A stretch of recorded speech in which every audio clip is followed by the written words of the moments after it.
പ്രണവ് മോഹൻലാൽ വിനീതയുടെ മറ്റു ഇന്റർവ്യൂവിൽ പറഞ്ഞത് പ്രണവ്, ധ്യാന്, നിവിൻ ഈ മൂന്നുപേരെ കണ്ടിട്ടാണ് സ്ക്രിപ്റ്റ് എഴുതിയത് എന്ന്. അവർ മൂന്നുപേരും എഴുതുന്നതിന് മുമ്പ് തന്നെ അവർ തന്നെ അഭിനയിച്ചാലേ അത് വർക്ക് ആവുള്ളൂ എന്നുള്ളത് മൈൻഡിലുണ്ടായിരുന്നു.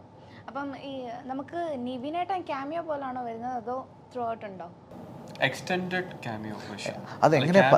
എങ്ങനെ പറയേണ്ടതെന്ന് എനിക്കറിയില്ല. ഇപ്പോൾ നമ്മൾ ഹൃദയത്തിൽ എക്സ്റ്റെൻഡഡ് ക്യാമിയോ എന്ന് പറയുമ്പോഴും അതിനൊരു ലെങ്ത് ഉണ്ടല്ലോ, അതിനേക്കാൾ കൂടുതലാണോ എനിക്ക് ഡൗട്ട് ഉണ്ട്. കാരണം ഇപ്പോൾ ഹൃദയത്തിൽ കല്യാണി സെക്കൻഡ് ഹാഫിൻ്റെ ഒരു ഏരിയ എത്തുമ്പോഴാണ് കല്യാണി വരുന്നത്. പിന്നെ പടം അവസാനം വരെ കല്യാണി ഉണ്ട്. അപ്പോൾ അതൊരു ത്രൂ ഔട്ട് റോള് ചെയ്യുന്ന ഒരു ആക്ടറിനെ പോലെയാണ് നമുക്ക് ഫീൽ ചെയ്തിട്ടുള്ളത്, നമ്മൾ ട്രീറ്റ് ചെയ്തിട്ടുള്ളത്.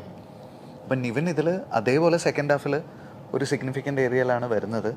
പിന്നെ നിവിൻ ക്ലൈമാക്സ് വരെ ഉണ്ട്. അപ്പോൾ അതിനെ എക്സ്റ്റെൻഡഡ് ക്യാമിയോ എന്ന് വിളിക്കണോ, അതെനിക്ക് ഭയങ്കര കൺഫ്യൂഷൻ ഉണ്ട്. അതെങ്ങനെ അതിനേക്കാൾ നിങ്ങൾ തന്നെ പറ.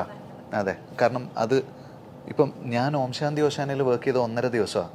പക്ഷേ ആ സിനിമയിൽ സെക്കൻഡ് ഹാഫിൽ ത്രൂ ഔട്ട് ഞാനുണ്ട്. അതാരും എക്സ്റ്റെൻഡഡ് ക്യാമിയോ എന്ന് പറഞ്ഞിട്ടില്ല, ഒരു ക്യാരക്ടറായിട്ട് തന്നെയാണ് ഫീൽ ചെയ്തത്. അപ്പോൾ നിങ്ങൾ കണ്ടിട്ട് പറ. അതെ.